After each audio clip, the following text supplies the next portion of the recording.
Dear students, welcome back to my YouTube channel. Students, हमने start किया था class 10th का लाइफ प्रोसेस। अब हम उसी को कंटिन्यू करेंगे। आप जाके पहले इससे पहले वाली जो वीडियो है वो देख लेना, ओके? तब आपको ये सेकेंड वीडियो में जो मैं करा रही हूँ ज्यादा अच्छे से समझ आएगा। तो हमने लास्ट टाइम किया था, हमने लास्ट टाइम देखा था, थोड़ा सा क्विक रिवीजन कर लेते हैं। लास्ट टाइम हमने देखा था लाइफ प्रोसेस क्या होता है। लाइफ प्रोसेस हमने समझा था कि अगर ये सारे बॉडी फंक्शंस नहीं होंगे तो आपकी लाइफ वहाँ स्टॉप हो जाएगी। यही सारे लाइफ प्रोसेस होते रहते हैं। आप सो जाते हो, उसके बाद भी आपकी बॉडी के अंदर बहुत सारे फंक्शंस कंटिन्यू रहते हैं। अगर वो स्टॉप हो जाएंगे तो लाइफ स्टॉप हो जाएगी। क्लियर? लाइफ प्रोसेस में हमने डिफरेंट सिस्टम्स देखे। मैंने आपको थोड़ा सा बताया था कि हमें इसमें क्या क्या पढ़ना है। लाइफ प्रोसेस में जितनी भी चीजें होती हैं वो हमें वन बाय वन उठाते जाना है और पढ़ते जाना है। फिर हमने देखा था न्यूट्रिशन देखा था। न्यूट्रिशन क्या होता है, न्यूट्रिएंट्स क्या होते हैं। लाइफ प्रोसेस के लिए हमें एनर्जी चाहिए होती है जो आउटसाइड से आती है। आउटसाइड से जो एनर्जी आती है वो न्यूट्रिशन से आती है। और न्यूट्रिएंट्स हमने देखे थे, न्यूट्रिएंट सब्सटेंसेस होते हैं जो हम लेते हैं, और न्यूट्रिशन आपका प्रोसेस होता है। क्लियर? मैंने डेफिनेशंस वगैरह आपको लिखवा दी थी। फिर हमने न्यूट्रिशन के टाइप्स देखे थे। हम देख रहे थे ऑटोट्रॉफिक न्यूट्रिशन, ओके? उसी को हम कंटिन्यू करेंगे। उससे पहले मैंने एक क्वेश्चन पूछा था कि वायरस लिविंग है या नॉन लिविंग है। देखो, वायरस जो होता है अगर वो आउटसाइड द बॉडी होता है तो जो भी उसकी मॉलिक्यूलर फंक्शंस होते हैं वो नहीं हो पाते हैं। मीन्स हम कह नहीं सकते, हम इसे ना तो पूरी तरह से लिविंग बोल सकते हैं ना ही नॉन लिविंग बोल सकते हैं। हम वायरस के केस में बोल सकते हैं, आप इसे नॉन लिविंग नहीं बोल सकते। तो आप कोरोना वायरस देखो, सब इतना पूरा वर्ल्ड उससे परेशान है। अगर वो नॉन लिविंग होता तो फिर तो इतना परेशान होने की जरूरत ही नहीं थी, जो इतना सब कुछ हो रहा है। तो वायरस को आप नॉन लिविंग नहीं बोलोगे। Virus outside the body non living की तरह एक्ट करता है, but inside the body living होता है। तो आप वायरस के लिए लिख सकते हो outside the body it is living. Outside the body virus आपका, मैं यहाँ लिख देती हूँ थोड़ा सा। वायरस जो होता है आउटसाइड द बॉडी क्या होता है, लिविंग होता है। और इसका ऑपोजिट आप लिख लो, inside the body, sorry outside the body non living होता है। Okay, outside the body non living होता है, इनसाइड द बॉडी लिविंग होता है। क्लियर? आपको ये समझ आ गया होगा कि वायरस आपका बॉडी आउटसाइड द बॉडी क्या होता है, non living, inside the body living होता है। ओके, अब हम आ जाते हैं ऑटोट्रॉफिक न्यूट्रिशन पर। ऑटोट्रॉफिक न्यूट्रिशन में हमने पढ़ा था, ऑटो मीन्स होता है सेल्फ, मीन्स जो प्लांट्स अपना खाने का सेल्फ सिंथेसिस करते हैं, खुद से खाना बनाते हैं, वो ऑटोट्रॉफिक न्यूट्रिशन होता है। वो ऑटोट्रॉफ्स होते हैं जो अपना खाना खुद बनाते हैं, उन्हें ऑटोट्रॉफ्स कहते हैं। और जो प्रोसेस होता है this is called autotrophic nutrition. हमने देखा था कि सिंपल से आपका जो सिंपल इनऑर्गेनिक मटेरियल्स होते थे, कार्बन डाइऑक्साइड और वाटर, उससे आपके कॉम्प्लेक्स सब्सटेंसेस बनते हैं। सिंपल टू कॉम्प्लेक्स फॉर्म होता है। ओके, ये सब हमने देख लिया था। 3 पॉइंट मैंने आपको बताए थे ऑटोट्रॉफिक के, आप उसी को खोल लो, उसी के नीचे आपको ये कंटिन्यू लिखना है। ओके, आप मेरे साथ साथ नोट्स पे प्रिपेयर करते जाओ, आप कंटिन्यू से लिखते जाओ। ये 4th पॉइंट है आपका। इससे पहले 3 पॉइंट्स मैंने आपको ऑटोट्रॉफिक न्यूट्रिशन पे बता दिए हैं। ओके, 4th है autotrophic nutrition. In this means इस प्रोसेस में ऑटोट्रॉफिक न्यूट्रिशन के अंदर ऑटोट्रॉफ्स जो होते हैं, ऑटोट्रॉफ्स कौन होते हैं, आपके प्लांट्स से ऑटोट्रॉफ्स, प्लांट्स हैं, और सम बैक्टीरिया भी आपके ऑटोट्रॉफ्स होते हैं। Autotrophs take in CO2 and H2O, means वो क्या लेते हैं, CO2 और H2O लेते हैं। टेक इन क्या लेते हैं, CO2 and H2O and convert, उसे कन्वर्ट कर देते हैं। मीन्स CO2 और H2O को यूज करते हैं और उसको किस में चेंज कर देते हैं, कार्बोहाइड्रेट्स में। किस में चेंज कर देते हैं, कार्बोहाइड्रेट्स में। मीन्स ऑटोट्रॉफिक न्यूट्रिशन में उन्होंने क्या यूज करा है, सिंपल इनऑर्गेनिक मटेरियल यूज करा है, CO2 और H2O, और उसे कॉम्प्लेक्स में चेंज कर दिया जो कि आपका है carbohydrate. Okay, it's a complex in the presence of chlorophyll. अब ऐसा वो कब करते हैं? क्लोरोफिल की प्रेजेंस में करते हैं बच्चे। क्लोरोफिल की प्रेजेंस में ही ये हो पाता है, और जो क्लोरोफिल होता है वो आपका प्लांट्स के अंदर प्रेजेंट होता है।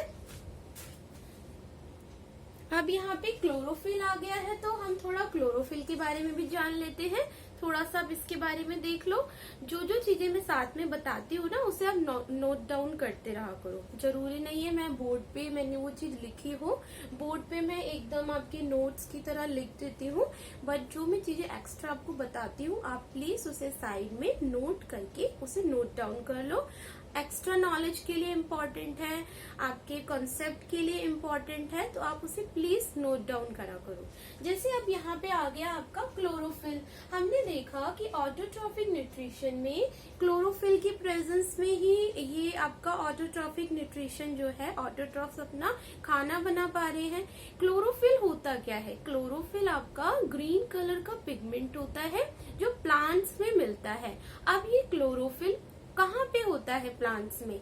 जैसे आपका जो प्लांट सेल होता है, प्लांट सेल के अंदर बहुत सारे सेल ऑर्गेनल्स होते हैं। ये हम सेल चैप्टर में पढ़ेंगे तो ज्यादा क्लियर हो जाएगा, बट अब यहाँ थोड़ा समझ लो। आपका जो प्लांट सेल होता है उसके अंदर जो सेल ऑर्गेनल्स होते हैं, प्लांट सेल में सेल ऑर्गेनल्स जो होते हैं, एक सेल ऑर्गेनल है क्लोरोप्लास्ट, वो सिर्फ आपका प्लांट सेल में ही मिलेगा। ओके, तो ये डिफरेंस भी हो गया। क्या एनिमल सेल में क्लोरोप्लास्ट प्रेजेंट हो सकता है? नहीं हो सकता, क्योंकि एनिमल्स तो अपना खाना खुद बनाते नहीं है, वो तो डिपेंडेंट होते हैं प्लांट्स पे। ओके, हेटेरोट्रॉफ्स होते हैं। तो आपके प्लांट्स के अंदर वो सेल ऑर्गेनल होता है, उसका नाम है क्लोरोप्लास्ट। आप देखो, आपका बुक के अंदर ये चैप्टर खोलो, चैप्टर में एक फिगर बना होगा, cross section of leaf. Okay, I think 6.1 figure है, नॉट श्योर, आप एक बार चेक कर लो। 6.1 है figure, cross section of leaf. उसमें आपको मेंशन करके दिखा रखा है क्लोरोप्लास्ट। इस तरह से कुछ होगा, ऐसे सेल फॉर्म हो रखा है लाइक दिस, आपसे इस टाइप से। ये है आपके क्लोरोप्लास्ट। ओके, तो जो क्लोरोप्लास्ट होते हैं, क्लोरोप्लास्ट एक सेल ऑर्गेनल है, उसके अंदर क्लोरोफिल प्रेजेंट होता है। क्लोरोफिल आपका ग्रीन कलर का पिगमेंट है जो सन से क्या करता है? कौन सी लाइट को एब्जॉर्ब करता है? वो आपकी रेड कलर की लाइट को और ब्लू कलर की लाइट, यस, रेड और ब्लू वेवलेंथ्स की जो लाइट होती है उनको एब्जॉर्ब कर लेता है। रेड एंड ब्लू, कौन सी एब्जॉर्ब करता है लाइट? क्लोरोफिल।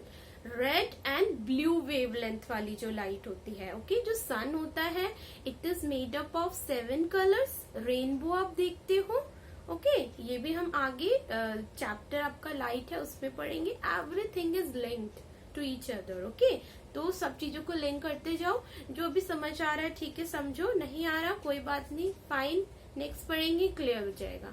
तो आपकी जो रेड और ब्लू कलर की लाइट को एब्जॉर्ब कर लेता है, और जो ग्रीन कलर की लाइट होती है उसको रिफ्लेक्ट करता है। तो जो ग्रीन कलर की लाइट को रिफ्लेक्ट करता है, आपने देखा है कि लीव्स का ग्रीन कलर होता है। अब ये क्वेश्चन आपका आ गया कि लीव्स का ग्रीन कलर क्यों होता है, तो आप इसका आंसर कर पाओगे ना, क्योंकि जो क्लोरोफिल है, जो सन से रेड और ब्लू वेवलेंथ की लाइट आ रही है उसे तो एब्जॉर्ब कर रहा है, बट वो ग्रीन कलर की लाइट को रिफ्लेक्ट कर रहा है। तो जो लाइट को रिफ्लेक्ट करेगा वही आपको दिखेगी, मीन्स आपको इसलिए लीव्स का कलर ग्रीन दिखाई देता है। तो यहाँ पे एक क्वेश्चन और एक और कवर हो गया। अब आपके माइंड में आ रहा होगा कि सारी लीव्स तो ग्रीन कलर की नहीं होती, means most of the leaves तो ग्रीन कलर की होती है। फॉर एग्जाम्पल आपका मैपल लीफ, मैपल लीफ आपने देखा है, ये एक फ्लैग में भी बना हुआ है। कि कौन सा फ्लैग है आप मुझे कमेंट करके बताओ। किसी कंट्री का फ्लैग है, उस पर ये मैपल लीफ का साइन है, ओके, और इसका कलर ग्रीन भी नहीं होता है। तो ये एक्सेप्शन आ गया ना। तो ऐसा माइंड में आ रहा होगा बहुत बच्चों की कि सारी लीव्स ग्रीन कलर की नहीं होती हैं, तो आप लोग क्या करोगे, जाके सर्च करो कि कौन कौन सी लीफ का कलर ग्रीन नहीं होता है। मैपल लीफ के बारे में जाके सर्च करो, देखो किस फ्लैग में उसका साइन है, मैपल लीफ का कौन सी कंट्री का फ्लैग है वो, और आप लोग कमेंट करके बताओ कि उस लीफ का कलर ग्रीन क्यों नहीं होता है। ओके, नेक्स्ट देख लेते हैं। Carbohydrates which are not used immediately are stored in the form of starch. Okay. अब क्या करा, प्लांट ने एक कॉम्प्लेक्स सब्सटेंस बनाया, कार्बोहाइड्रेट। अब कार्बोहाइड्रेट क्या होगा, जो कार्बोहाइड्रेट आपका नॉट यूज्ड इमीडिएटली, जो एकदम से यूज नहीं होगा, वो उसका क्या होगा, मान लो प्लांट को उतनी एनर्जी की जरूरत नहीं है, उसके पास खाना है, उसने बना लिया, बट उसको जितना चाहिए था उसने यूज कर लिया। अब वो बाकी का जो खाना है उसको स्टोर करके रखना पड़ेगा ना। अब जब खाना बन गया है, ठीक है, अब हम खाना बन गया, उसे यूज भी कर लिया, अब बाकी का खाना है, इतनी मेहनत से बनाया, उसे फेंक थोड़े ना देंगे, एक्सक्रीट नहीं करेंगे ना, उसे स्टोर करके रख लेंगे, कहीं रिजर्व करके रख लेंगे कि हम नेक्स्ट टाइम उसे यूज कर पाए। जिस टाइम हमारा खाना जब हम, मान लो आपने मॉर्निंग में खाना बनाया, फिर आपका शाम को मन ना हुआ हो, तो आप स्टोर करके उसे रेफ्रिजरेटर में रख देते हो, फिर शाम को आप उसे गर्म करके खा सकते हो। तो ऐसे ही प्लांट क्या करते हैं, जो carbohydrates which are not use immediately are stored in the form of starch, वो इसे उसकी फॉर्म को चेंज कर देते हैं। शायद कार्बोहाइड्रेट की फॉर्म में करेंगे तो वो उसके खराब होने के चांसेस या फिर जो भी प्रोसेस है उसे आप मत समझो, वो बढ़ जाएंगे। तो जो खाना है वो स्टार्च की फॉर्म में स्टोर हो जाता है। इट सर्व्स, ओके, ये याद रखना कि जो प्लांट्स खाना बनाते हैं कार्बोहाइड्रेट्स बनाते हैं, बट उसे जो स्टोर करते हैं वो स्टार्च की फॉर्म में करते हैं। क्लियर? इट सर्व्स, अब स्टार्च करता क्या है, it serves internal energy which required by the plant, ये इंटरनल एनर्जी प्रोवाइड करता है प्लांट्स की इंटरनल एक्टिविटीज के लिए। क्लियर हो गया? ओके, तो यहाँ पे हमारा ऑटोट्रॉपिक न्यूट्रिशन खत्म हो जाता है। एक चीज और है, यहाँ पे मैंने बोला कि ऑटोट्रॉपिक न्यूट्रिशन में क्लोरोफिल यूज हो रहा है, sunlight is called photosynthesis, means आपके जितने भी ऑटोट्रॉफ्स हैं वो फोटोसिंथेसिस करते हैं। ऑटोट्रॉफ्स फोटोसिंथेसिस करके अपना खाना बनाते हैं। क्लियर? तो अगर डेफिनेशन पूछ ले व्हाट इज फोटोसिंथेसिस, तो आप फोटोसिंथेसिस की डेफिनेशन में भी ये लिख सकते हो। क्लियर?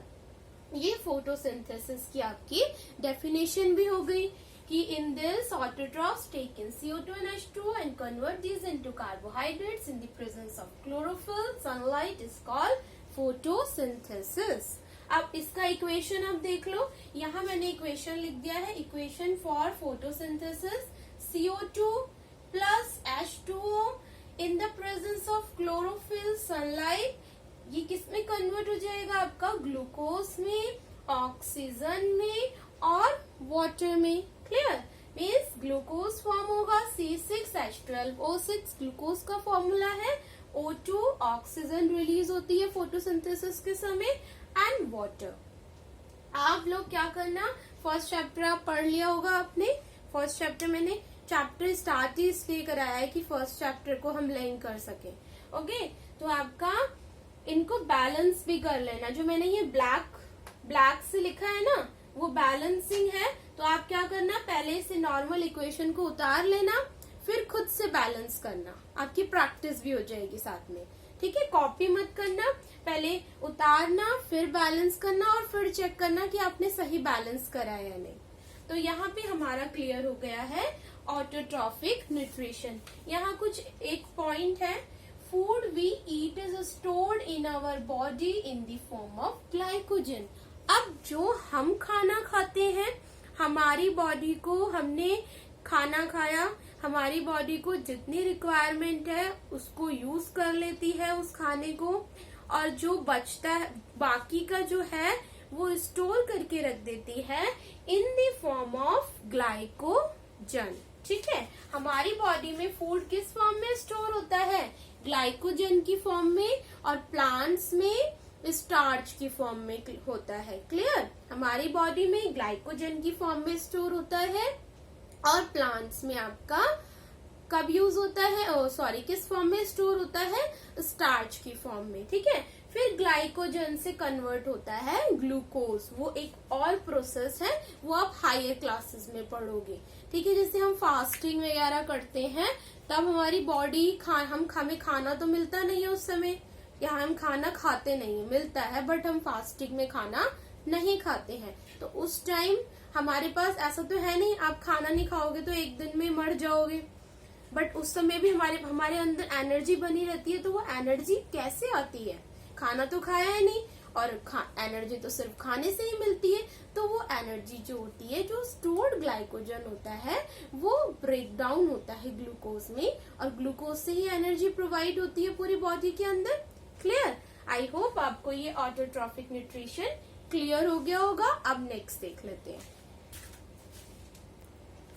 नेक्स्ट है आपका raw materials for photosynthesis. Okay, अब फोटोसिंथेसिस करनी है तो पहले हम उसके रॉ मटेरियल्स भी हमें पता होने चाहिए। तो थोड़ा सा यहाँ पे डिस्क्रिप्शन है रॉ मटेरियल से। आप कोई खाना बनाते हो, आप टी बनाते हो, तो उसमें क्या क्या रॉ मटेरियल लगता है, वो होते हैं रॉ मटेरियल्स। लाइक आपका मिल्क है, वाटर, आपकी वो है शुगर है। ओके, मीन्स जो भी आप डालोगे उस चीज को बनाने से पहले, जो भी आपकी डिश होगी, जो भी आप सामान यूज करोगे, वो आपके होते हैं रॉ मटेरियल्स। तो raw materials for photosynthesis, first आपकी सनलाइट है। ये एक तरह का आपका इनऑर्गेनिक मटेरियल है। ओके, और इनऑर्गेनिक मटेरियल है, मैंने बताया अभी कि सन से जो क्लोरोफिल होता है, रेड और ब्लू वेवलेंथ जो होता है, ब्लू वेवलेंथ की light red and blue absorb करता है, और जो ग्रीन कलर का होता है उसे रिफ्लेक्ट करता है। दैट्स वाई आपकी जो लीव्स का कलर होता है वो ग्रीन कलर का होता है। ओके, फिर हम देखते हैं क्लोरोफिल। ये मैंने आपको बताया कि क्लोरोफिल कहाँ प्रेजेंट होता है, प्लांट सेल के कौन से ऑर्गेनल में होता है, कौन से सेल ऑर्गेनल में होता है प्लांट के। क्लोरोफिल आपका प्रेजेंट होता है क्लोरोप्लास्ट के अंदर। मीन्स क्लोरोप्लास्ट जो होते हैं आपके सिर्फ प्लांट सेल में होते हैं, not present in animal cell, because animals अपना खाना खुद नहीं बनाते हैं, उनको जरूरत नहीं है क्लोरोप्लास्ट की। Sunlight absorbed by chlorophylls. अब सनलाइट हमने देखा कि सनलाइट हमें फोटोसिंथेसिस के लिए चाहिए। अब सनलाइट को एब्सॉर्ब कौन करेगा? क्लोरोफिल एब्सॉर्ब करेगा। थर्ड है आपका CO2 इज कार्बन डाइऑक्साइड। जो CO2 होता है वो एंटर करता है स्टोमेटा के थ्रू। इस स्टोमेटा आपके लीव्स में प्रेजेंट होता है, लीव्स के सरफेस पे प्रेजेंट होते हैं, बहुत छोटे छोटे से पोर्स होते हैं। जैसे हम लोग जो ब्रीथिंग करते हैं, एक्सचेंज ऑफ गैसेस हमारी होती है, वो नोज के थ्रू होती है। हमारी बॉडी के अंदर ऑर्गन नोज प्रेजेंट है, ऐसे ही प्लांट्स के अंदर स्टोमेटा प्रेजेंट है, जहां से वो एक्सचेंज करते हैं गैसेस को। O2 को रिलीज करते हैं, CO2 को अपने अंदर लेते हैं। यही करते हैं ना फोटोसिंथेसिस में, CO2 यूज करते हैं और ऑक्सीजन को रिलीज करते हैं। तो enters through stomata and oxygen is released as by product. Means by product क्या फॉर्म होता है फोटोसिंथेसिस में? Oxygen through stomata. दोनों ही स्टोमेटा के थ्रू होते हैं। मैंने बताया स्टोमेटा क्या करता है, गैस को एक्सचेंज करने में हेल्प करता है। मीन्स स्टोमेटा से हम CO2 को ले रहे हैं और O2 को रिलीज कर रहे हैं। मीन्स प्लांट्स जो होते हैं फोटोसिंथेसिस करते हैं, O2 को रिलीज करते हैं। मीन्स ऑक्सीजन एनवायरमेंट में आ रहा है। मीन्स हमें बहुत ज्यादा प्लांट्स लगाने चाहिए, पौधे लगाने चाहिए। तो सब आप लोग अपने घर में एक एक प्लांट लगाओ। सबके घर में प्लांट्स होने चाहिए, अपनी टेरेस पर हर जगह प्लांट्स लगाओ। ओके, ये काम आप कर सकते हो। आपके आसपास के एनवायरनमेंट को वो क्लीन रखेगा। थ्रू स्टोमेटा ऑन लीफ, और दिखने में भी अच्छा लगता है। प्लांट्स लगाते हैं तो दिखने में भी अच्छा लगता है, प्लांट्स को देख के भी बहुत फ्रेश फील होता है। तो बहुत सारी चीजें हैं। ओके, वाटर, फिर नेक्स्ट है raw material water. Water plus dissolved minerals like आपके जो वाटर होता है और जो घुल जाते हैं मिनरल्स जैसे नाइट्रोजन हो गया, फॉस्फोरस हो गया, are taken up by the roots. अब पानी को, अब आपके जो पानी है या मिनरल्स है प्लांट्स कहाँ से लेता है? रूट्स से लेता है। आप पानी कहाँ डालते हो? रूट्स में डालते हो ना। अच्छा, एक और चीज यहाँ पे याद आ गई, जो आपका इरिगेशन, मान लो हमें पानी बचाना है, अब हम इरिगेशन करते हैं, राइट।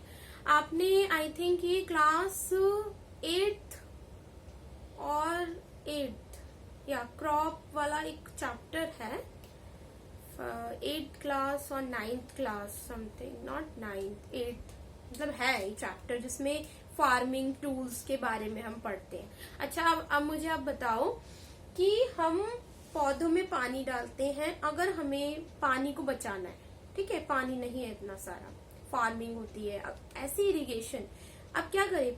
प्लांट्स तो रूट से ही पानी लेते हैं ना। अगर हम फालतू रूट्स के अलावा कहीं और पानी डाल रहे हैं तो वो वेस्ट हो रहा है। तो हम वो, क्या नाम है उस इरिगेशन का, नेम बताना इरिगेशन का, उस टेक्नोलॉजी का, उस टेक्निक का, इरिगेशन किस टाइप की, उस टाइप, इरिगेशन की टाइप बतानी है आपको, कि हम डायरेक्ट क्या करेंगे, रूट में पानी डालेंगे।